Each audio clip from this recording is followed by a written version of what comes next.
باللہ من الشیطان الرجیم، میں پناہ مانگتا ہوں اللہ کی شیطان مردود سے۔ بسم اللہ الرحمن الرحیم، شروع کرتا ہوں اللہ کے نام سے جو بڑا مہربان نہایت رحم والا ہے۔ وَتَفَقَّتَ الطَّيْرَ فَقَالَ مَا لِيَ لَا أَرَى الْهُدْهُدَ أَمْ كَانَ مِنَ الْغَائِبِينَ لَأُعَذِّبَنَّهُ عَذَابًا شَدِيدًا أَوْ لَأَذْبَحَنَّهُ أَوْ لَيَأْتِيَنِّي بِسُلْطَانٍ مُبِينٍ۔ قرآن شریف کے 19ویں پارہ میں سورہ نمل کے دوسرے رکوع میں آیت نمبر 20 میں 21 میں اللہ نے ارشاد فرمایا ہے، سلیمان علیہ السلام کا تذکرہ یہاں پہ، آپ نے پرندوں کی دیکھ بھال کی اور فرمانے لگے کہ یہ کیا بات ہے کہ میں ہدہد کو نہیں دیکھتا، کیا واقعی وہ غیر حاضر ہے؟ یقیناً میں اسے سخت سزا دوں گا یا اسے ذبح کر ڈالوں گا، یا میرے سامنے کوئی معقول وجہ بیان کرے۔ کچھ زیادہ دیر نہ گزری تھی کہ ہدہد نے آ کر کہا، میں ایک ایسی چیز کی خبر لایا ہوں کہ آپ کو اس کی خبر نہیں تھی۔ میں سبا قوم کی ایک سچی خبر لایا ہوں، قوم سبا والا۔ ہدہد نام کا ایک پرندہ تھا جو حضرت سلیمان علیہ السلام کی فوج میں رہتا تھا۔ ایک وقت وہ نظر نہیں آیا تو سلیمان علیہ السلام نے فرمایا کہ وہ کہاں گیا اور کیوں حاضر نہیں ہوا؟ اتنے میں تو ہدہد پرندہ بھی آ گیا اور کہنے لگا کہ ایسی خبر لایا ہوں جس کی آپ کو بھی خبر نہیں ہے۔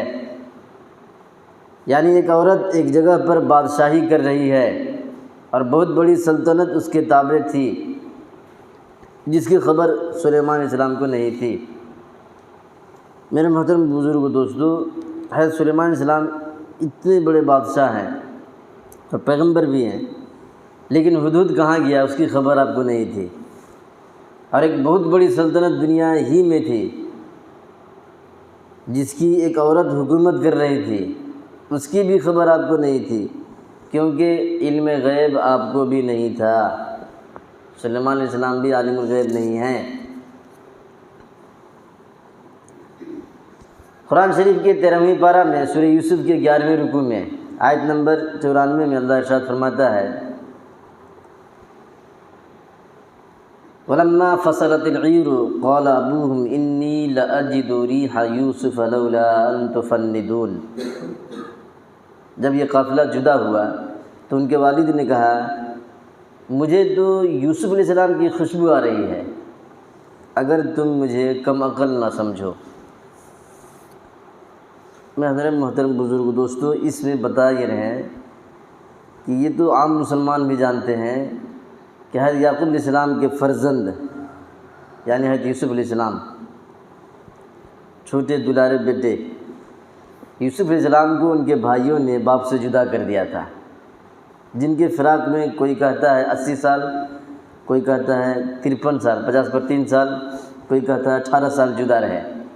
بہرحال باپ بیٹے میں جدائی ان کے سگے بھائیوں نے ڈال دی تھی، خاص بھائیوں نے، ماں الگ ہے، باپ ایک ہی تھے۔ اب آپ ہی سوچیں کہ زمین پر حضرت یعقوب علیہ السلام سے زیادہ خدا کا کوئی محبوب بندہ اس وقت نہیں تھا۔ پیغمبر ہیں، پیغمبر سے زیادہ ولی کون ہو سکتا ہے؟ مگر پھر بھی ایک عرصہ تک یوسف علیہ السلام کی یاد میں رو رو کر آنکھیں جاتی رہیں، لیکن یوسف علیہ السلام کا پتہ نہیں چلا کہ کہاں ہیں اور کیا کر رہے ہیں، زندہ ہیں یا نہیں۔ اور جب اللہ تعالیٰ کو معلوم کرانا تھا تو حضرت یوسف علیہ السلام اپنا کردہ باپ کی خدمت میں بھیجتے ہیں۔ جب یہ قافلہ مصر سے کنعان کی طرف روانہ ہوا تو حضرت یعقوب علیہ السلام نے اپنے گھر والوں سے کہا کہ مجھے تو یوسف علیہ السلام کی خوشبو آتی ہے۔ اس کو کہتے ہیں اطلاع علی الغیب، کہ غیب پر اللہ نے اطلاع کر دیا، خبر دے دی۔ مگر عالم الغیب تو سوائے اللہ کے کوئی بھی نہیں ہے۔ اگر میرا مالک مختار چاہے تو ساتوں آسمان کے اوپر یا ساتوں زمینوں کے نیچے کیا ہو رہا ہے اس کی بھی خبر دے دے۔ اور اگر اللہ خبر دینا نہ چاہے تو سر کے اوپر کیا ہے، پیر کے نیچے کیا ہے، اس کی بھی خبر نہ ہو۔ اگر یہ حضرت یعقوب علیہ السلام کو علم غیب ہوتا وہ 18 سال 20 سال 50 سال کیوں روئے؟ ڈرامہ دکھا رہے تھے کیا بیٹھ کے کنان میں؟ تو علم غیب نہیں تھا اس لیے روئے۔ اور اتنا دن کون روئے گا یار؟ اگر مان لو ناٹک بھی کرے گا، ڈرامہ بھی، کہ بیٹا میرا وہاں ہے، زندہ ہے، سبھی ٹھیک ٹھاک ہے، تو خواہ مخواہ کے کب تک روئے گا؟ پریشانی ہوگی، اندر سے تکلیف ہوگی، تب نہ آدمی روئے گا 50 سال۔ ڈرامہ کر کے بھی پھر رولے گا 50 سال تک۔ اور اتنا یہ ڈرامہ رہے تو آنکھ برباد نہیں ہوگا، اگر ڈرامہ کرے تو آنکھ نہیں برباد ہوگی، چپکے منہ میں سے تھوک کھا کے لگا کے دکھا دے گا ہم رو رہے ہیں، آنکھیں کو برباد نہیں کرے گا۔ تو یہ روئے ہیں، آنکھیں بھی چلی گئی، اس کا مطلب اندر سے تکلیف ہے، پریشانی ہے، پتہ نہیں ہے کہ یوسف علیہ السلام کہاں ہیں۔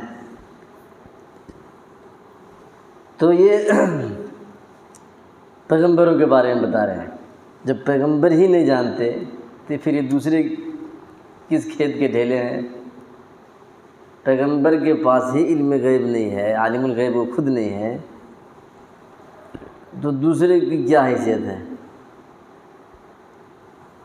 قرآن شریف کے 19ویں پارہ میں سورہ نبل کے پہلے رکوع میں آیت نمبر 7 میں اللہ ارشاد فرماتا ہے، وَإِذْ قَالَ مُوسَىٰ لِقَوْمِهِ وَإِذْ قَالَ مُوسَىٰ لِأَهْلِهِ إِنِّي آنَسْتُ نَارًا۔ یاد کرو جب کہ موسیٰ علیہ السلام نے اپنے گھر والوں سے کہا میں نے آگ دیکھی ہے، میں وہاں سے یا تو کوئی خبر لے کر یا آگ کا کوئی سلگتا ہوا انگارہ لے کر ابھی تمہارے پاس آ جاؤں گا تاکہ سیک لیں۔ یہ شعیب علیہ السلام کے پاس آ کے شادی کر کے بیوی کے ساتھ جب جا رہے تھے مصر میں واپس، تب کا واقعہ ہے یہ۔ حضرت موسیٰ علیہ السلام آگ سمجھ کر اور آگ لینے کی نیت سے طور پہاڑ کی طرف جا رہے ہیں۔ آپ کو یہ خبر ہی نہیں تھی کہ وہاں جانے کے بعد مجھے پیغمبری مل جائے گی، بیوی پیٹ سے ہے اور ایک غلام بھی ہے، تو دونوں کو بولے کہ دونوں یہاں رکو، ٹھنڈی کا موسم تھا بہت، وہاں دیکھو آگ دکھ رہا ہے میں لے کے آتا ہوں، یا کوئی آدمی مل جائے گا وہاں پہ تو راستہ پوچھیں گے کہ کیسے نکلنا ہے۔ وہاں گئے تو پیغمبری مل گئی، اللہ سے بات ہو گئی، اللہ نے وحی نازل کیا، حکم دیا اذهب الى فرعون انه طغى، مصر میں فرعون کے پاس جاؤ، بدماشی بہت کر رہا ہے، ظلم پہ ظلم کر رہا ہے۔ یہ کیا کرنے گئے تھے؟ آگ لینے گئے تھے، تو وہاں کیا مل گیا؟ پیغمبری۔ تو یہ موسیٰ علیہ السلام ہیں، اتنا بڑا جلیل قدر پیغمبر ہیں، اتنا جلالی ہیں، اتنا جلالی ہیں، غصے میں آ جاتے تھے نہیں تو یہ سر میں کے بال نہیں کھڑا ہو جاتا تھا، ٹوپی کے اوپر آگ لگ جاتی تھی، اتنا جلالی پیغمبر ہیں، بہت غصے والے پیغمبر ہیں۔ تو پیغمبر بنے، وہی ان کے اوپر نازل ہوئی، اللہ نے کہا فرعون کے پاس جاؤ، تو تفسیر کی کتابوں میں ہے کہ اللہ بیوی پیٹ سے ہے، ادھر ہے، وہ سب میں دیکھ لوں گا تو چلا جا، ایسا ہے۔ تو پیغمبر ہیں، آگ لینے گئے ہیں، ان کو معلوم ہونا چاہیے تھا نا کہ وہاں پیغمبر بنا دیے جائیں گے وہاں جائیں گے تو، لیکن نہیں معلوم تھا۔ تو پیغمبر بھی عالم الغیب نہیں ہوتے، جتنا بھی اللہ نے بتایا سکھایا سب معلوم ہے، اور غیب کی خبر دیا ہے اللہ نے، تو اس کو علم غیب نہیں کہتے، اطلاع علی الغیب کہا جاتا ہے، اس کو علم غیب نہیں کہا جاتا ہے شریعت کی زبان میں، شریعت کی اصطلاح میں۔ تو اپنا مزاج جو ہے شریعت کے مطابق بنانا ہے، شریعت کو اپنے مطابق ہم لوگ بنانا چاہتے ہیں، یہ گڑبڑ ہو جا رہا ہے۔ شریعت کے مطابق اپنا مزاج بنانا ہے۔